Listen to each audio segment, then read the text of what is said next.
Hey everybody, it is I, Dennis, along with Chicago Debbie. Hello. She changes her name to every place we go. Anyway, today is going to be a cool day because for Christmas, Debbie had gotten me a tour package. And the tour package, I've always wanted to go, but I wanted to wait until after the construction was all done, is tour Wrigley Field. Big Cubs fan, always have all my life. And of course, Debbie is too. Yes, I am. So today we're going to tour Wrigley Field. Right now we're in Wrigleyville. Just left the vehicle and making our way towards the diamond, towards the ballpark. And I'll show you right now, I'm going to show you Hotel Zachary. And that's what that is right there. You can see it. This was not here 3 years ago. Okay, then here's the little park they've got here at Wrigley Field now. Oh, we enter Gallagher Way, so we're going to come up here and go in according to what we have to do. So anyway, that's part of it. All right, we got to go check in. We'll be back. Hang tight. All right, welcome back, gang. Still here at Wrigley Field, where Deb and I, Chicago Debbie. So, we're over here. We got here early. We wanted to make sure we got on time, and we did.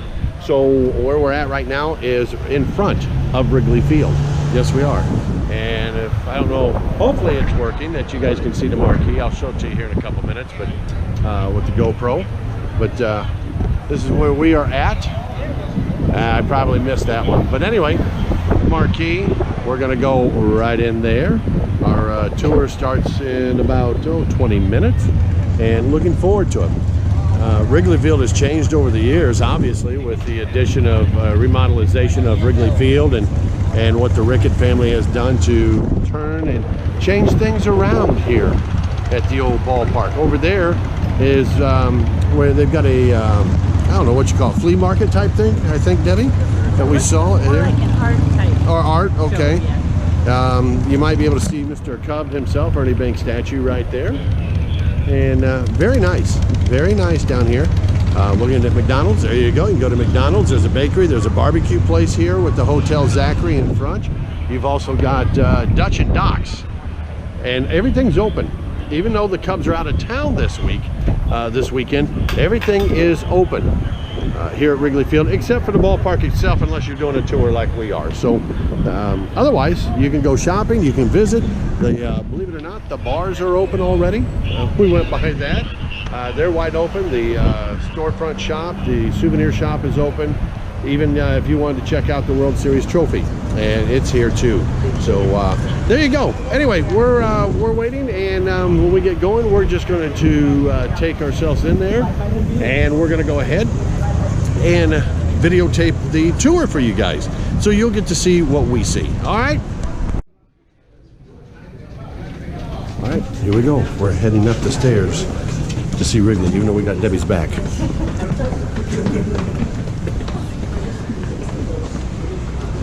And there's a tour going on out there in right field. There's us. I changed my mind. We're going this way. We're going the other way. Our tour guide said this way.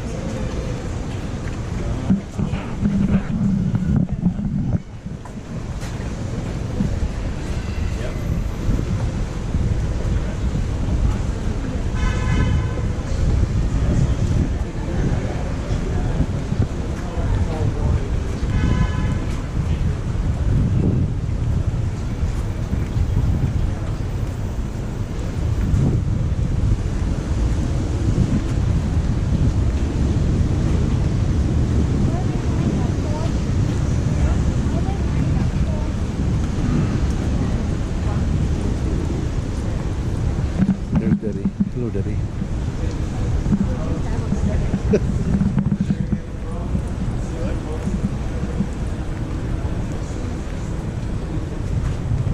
Read it.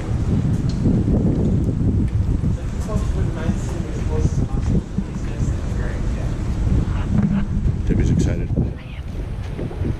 After you, man. Now we're going to take a seat. They want us to have a seat. So get ready, kids. So you squeeze in as much as you can, fill in seats. Is that a safe seat? Awesome. Same with the second row. If you guys can squeeze in as much as possible.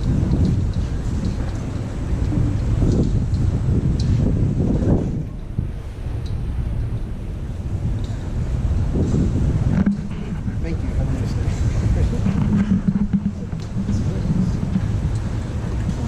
It's some people in the right field over there. They're actually on the field.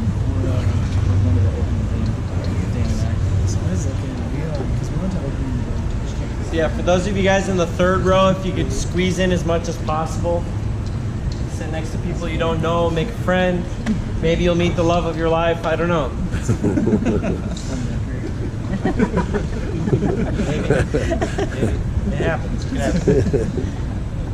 Don't give up hope, man. I know you're a Bears fan just like me, but we can't give up hope.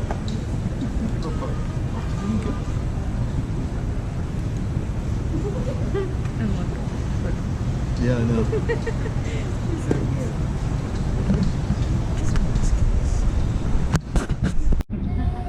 And so he eventually got so fed up with trying to buy one of those teams that he was like, you know what, fine. I'm just going to start my own league.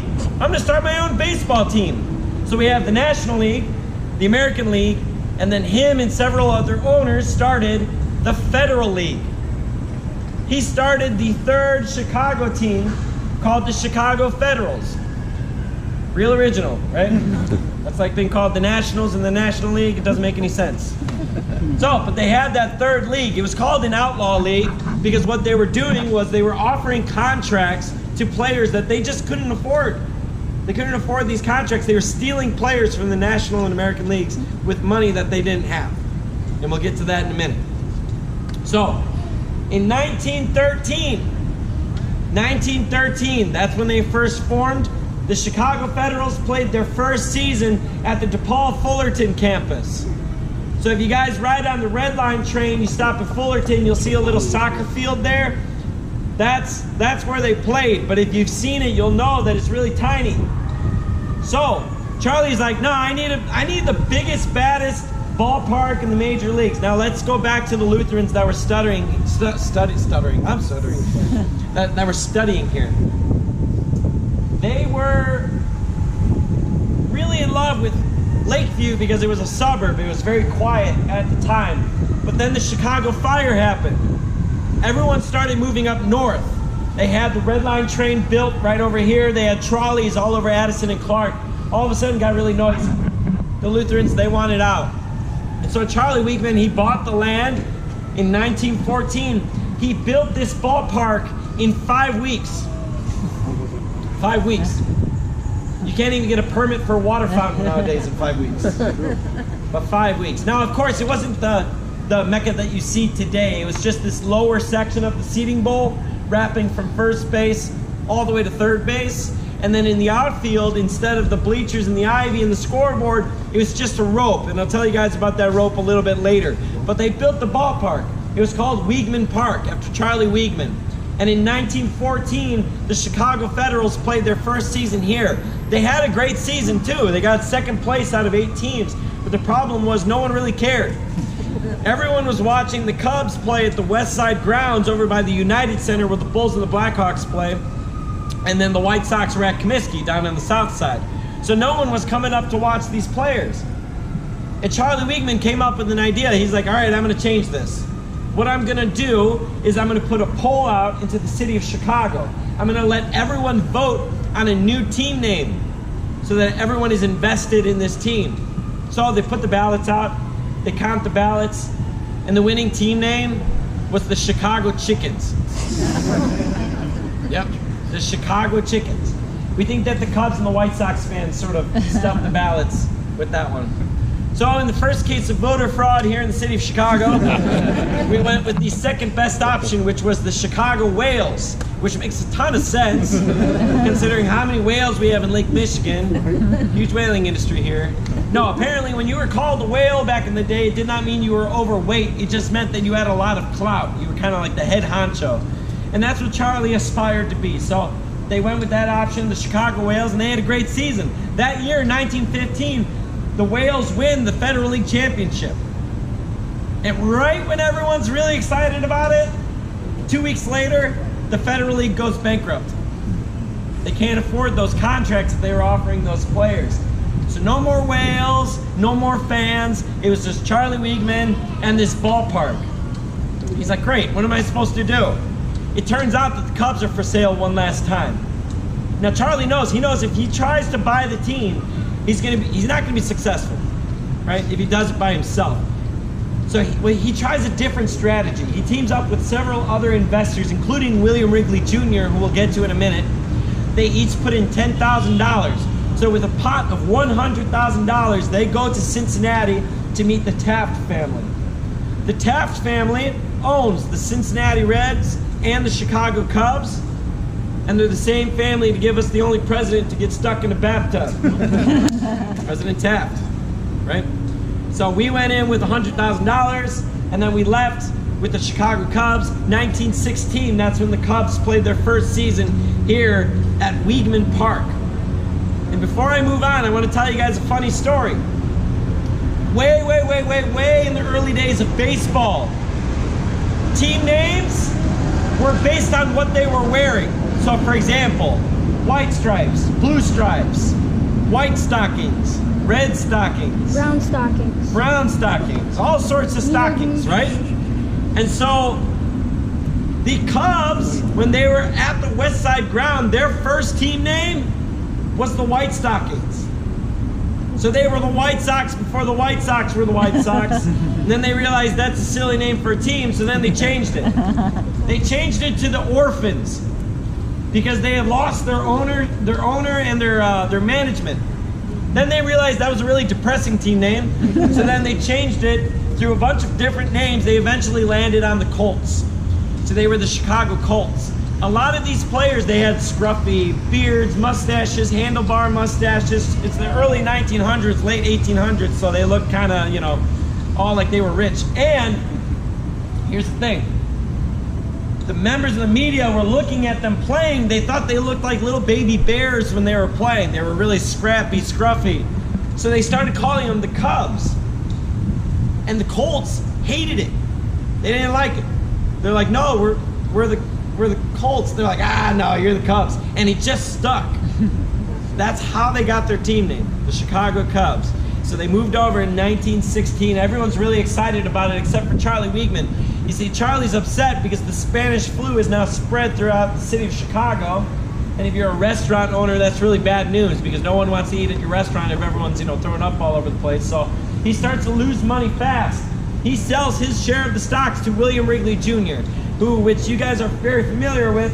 They are known for their bubblegum company, right? Wrigley. But before they sold bubblegum, they sold baking soda and soap. And what they did as a promotion was they took this banana-flavored bubblegum, they put it on the side of the baking soda, and they sold it. And what they realized were they were buying the baking soda, taking the gum off, and throwing away the baking soda.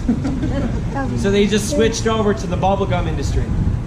That banana-flavored bubblegum is what we now call juicy fruit. Oh. Which a lot of you are probably thinking, wait a minute, that doesn't taste like bananas, right? Apparently in the early 1900s, there was a breed of banana that existed that tasted like juicy fruit, and we ate it into extinction. So now we have these second-rate bananas. But of course, this is a Wrigley Field tour, not a banana tour, so I'm going to move on from my fury. So, William Wrigley Jr. owns the team all the way until on his deathbed. He says to his son, Philip Knight Wrigley, P.K. Wrigley, that's a name to remember. He says, son, I'm giving you the team. I'm giving you the ballpark. You just have to make me a promise. He says, what's that, Dad? You have to promise me you're not going to sell the team or the ballpark.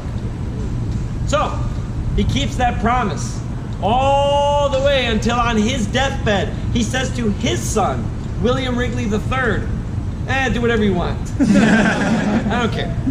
You see, P.K. Wrigley was not a baseball fan. He didn't really like the game, but he loved this ballpark. PK Wrigley is the reason why you look out at the grass and that's the greenest green you're ever going to see in your life. He's the reason why we have the ivy, the bleachers, the scoreboard. He's the reason why we do feel like a kid and an old person at the same time. All of those changes, everything about this ballpark that you like, that's PK Wrigley. He's the one that first put that through. And we'll talk more about that a little bit later. But William Wrigley III sells the team to the Chicago Tribune.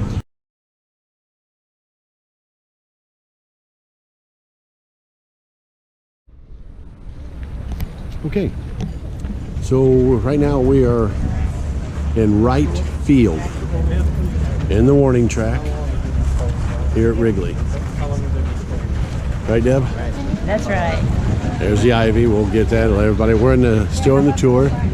There's the Budweiser sign that you can see that Schwarber put a ball up there.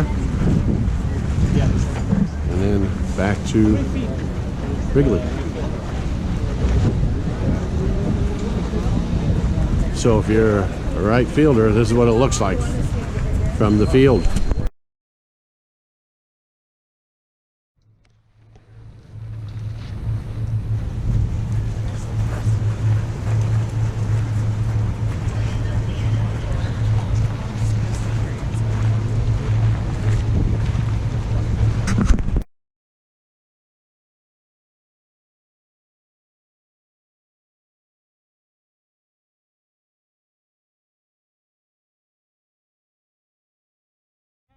Just recently had our first woman working up in the scoreboard, and the reason it took so long is two reasons. One, I think women are just a little too smart to work up in the scoreboard.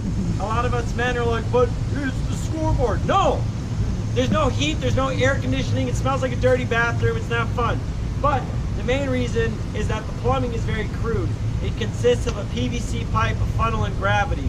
I'll let you guys figure out the rest. That's gross.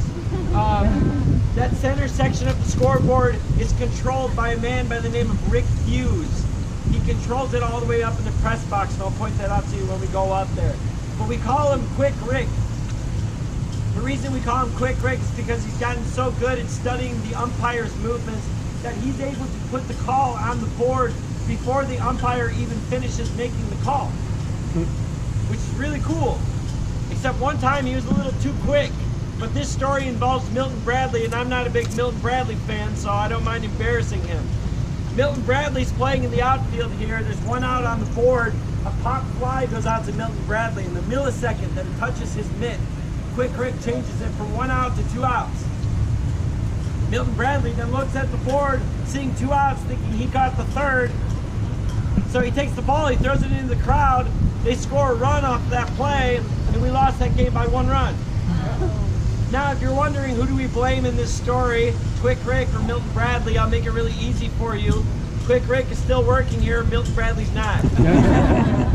So, there you go. He's a really cool guy, Rick. So that's the scoreboard. You guys will notice all around this ballpark there's flags everywhere, especially during the games. I'll have more up. The Wrigleys, they were avid sailors. They loved the aesthetic of flags flapping in the wind. So, for the rooftops, they were going to put a flag up for every time the Cubs won a World Series.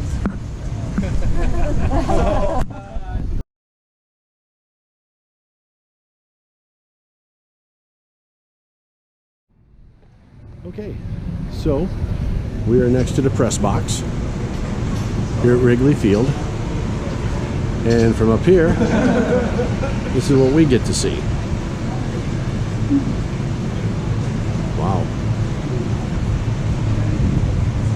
I've never been all the way to the top at Wrigley. However, I have been in the press box. Good friend of mine, Mike Farron, who now works for the Arizona Diamondbacks and MLB Network, Radio Network. Mike was working for WGN, and we came up here. Cubs were playing the Brewers. Got to meet Ron Santo. Also got to meet Bob Uecker, who was broadcasting for the Brewers at the time. Let's make our way into the press box.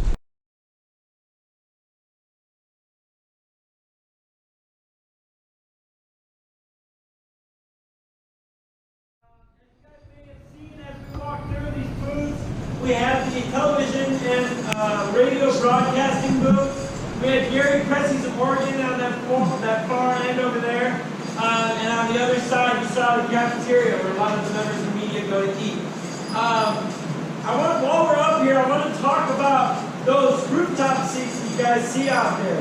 Before the rooftop seats were there, those buildings, they used to be individually owned. Those buildings are older than the ballpark. And what was happening, you guys are staying up here while everyone goes down on the field. So give it your all, right? All right, my fans, let me hear you. On one, on two, on three.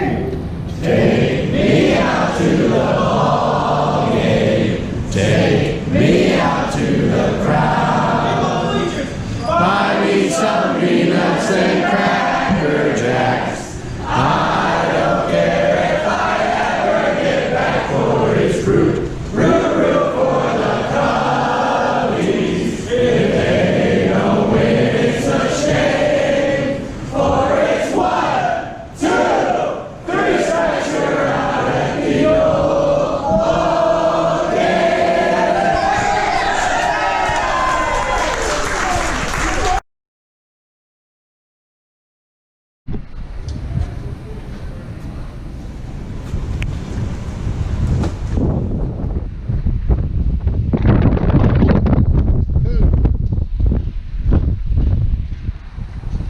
That cold front's coming through.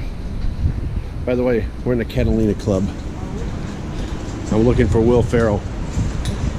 The Catalina mixer.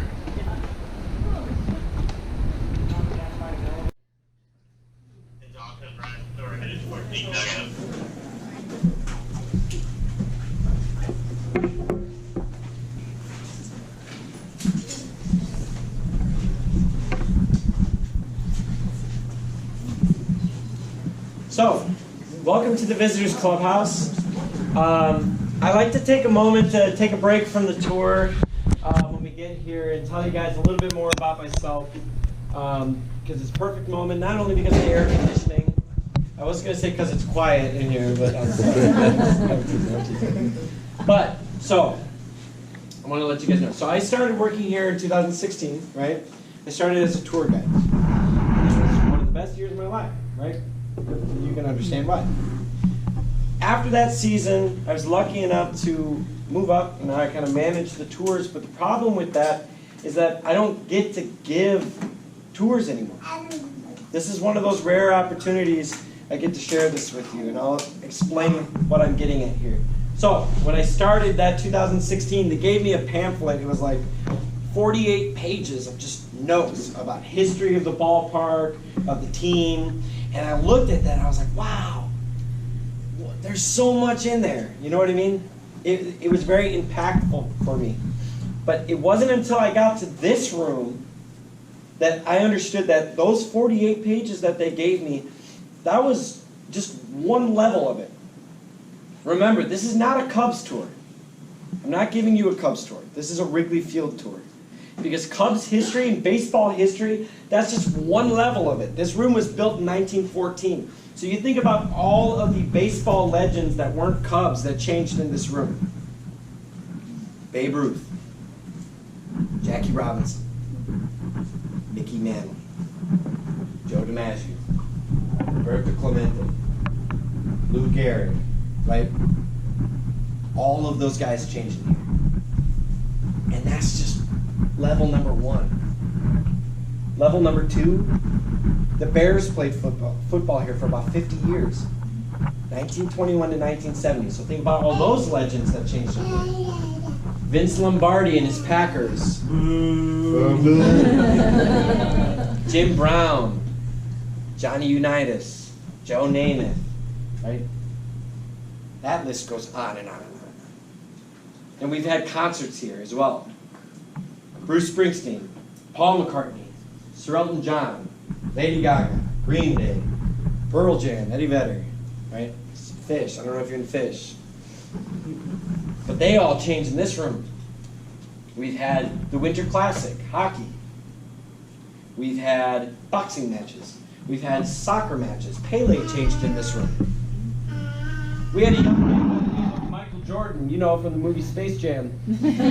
He changed in that locker over there when he played for the White Sox that year. We've had so many different things in this ballpark, including we had a ski jumping competition off from the upper deck. They landed in center field. No one got hurt or killed. We didn't want to test our luck, so we left it at that. But this room has so much history. And when I show up to work early with my peanut butter sandwich and my Dunkin' Donuts coffee, and I sit in the ballpark and all I can hear is the sprinklers going off, that's what I'm talking about, guys. That's the feeling that I was talking about at the beginning of the tour. You feel the spirits of, you know, of Babe Ruth, of Jackie Robinson. This is the last ballpark that he laced up in. And everything that you guys are experiencing today, you're not going to really get at a game because it's so electrically charged. They're kind of hidden in there. But when you're here, when the ballpark is empty, it's very spiritual. So, again, I don't get to give these tours often, but when we get to this moment, I love sharing that with you guys. So thank you for joining me on the tour. We have a lot of young players who come into this ballpark or into this clubhouse, and they just want the big screen TVs with the Xbox Ones and the PS4s and the players lounge with the jacuzzi. And the veterans, what they'll do is they'll sit them down at this dining hall table. They'll give them a sheet of paper, and they'll say, write down every single player that's ever influenced you in your life. So they'll sit there for 5 minutes. They'll write down every single player they can think of. They give it to the veteran crosses off every single Cub, gives it back to them, and says, every single one of those guys changed in here. And that does the trick. That sends the message. But sometimes it doesn't. And they're like, I want the jacuzzi. I want the hot tub. And then they go with plan number 2, or plan B. They say, oh, you're talking about the jacuzzi. You want to go in the jacuzzi? They're like, yeah. All right, put your towel on, put your flip-flops on. We're going to the jacuzzi. You guys want to see the jacuzzi? The players' lounge? Follow me right this way.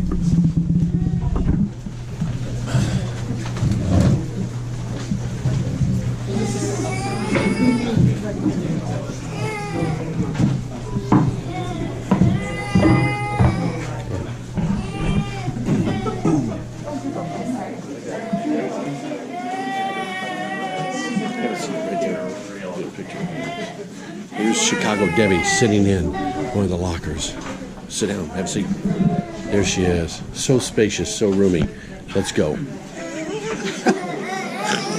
We're walking to see the jacuzzi right now. I don't think it's going to be much either. Here we are, though. Hello, everybody. That is pretty cool, though. I mean, you think. Oh, unbelievable.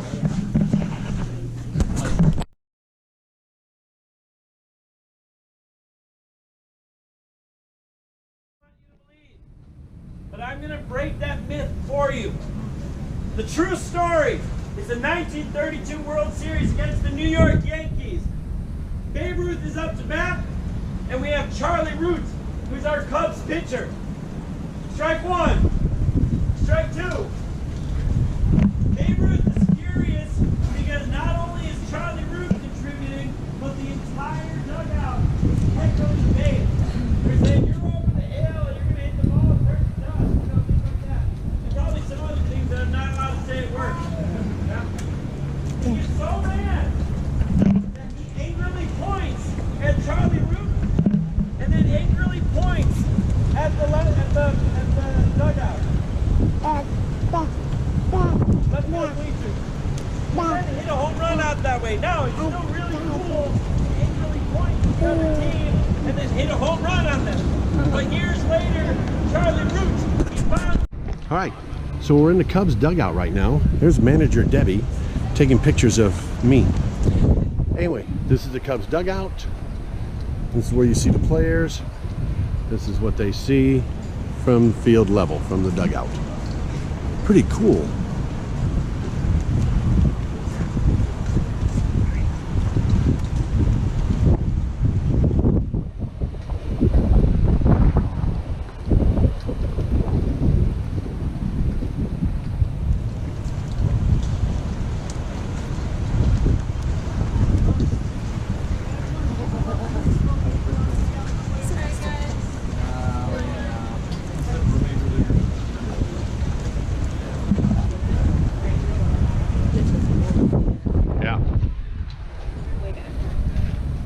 Making our way through, you guys. That's all we're doing here. And then I'm coming out of the dugout to make a pitching change. That's it. Calling in my son, Dave. Where you at, Dave? Looking at the bullpen. Oh yeah, he didn't make it. And there we go. All right.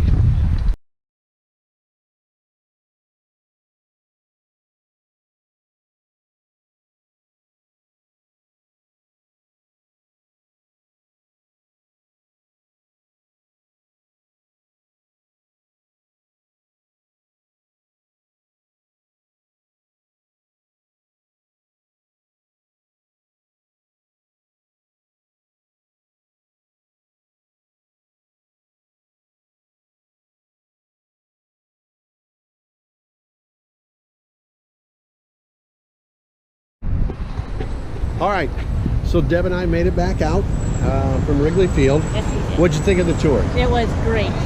If you get the opportunity to go check it out, I encourage you. We both encourage you to do it because it was a lot of fun. We had a beautiful day here in Wrigleyville, and I'll tell you what, our tour guide is the leader of the manager of the tours, and he did a fantastic job, as you can tell on the videotaping we did. Favorite part of the tour, would you say?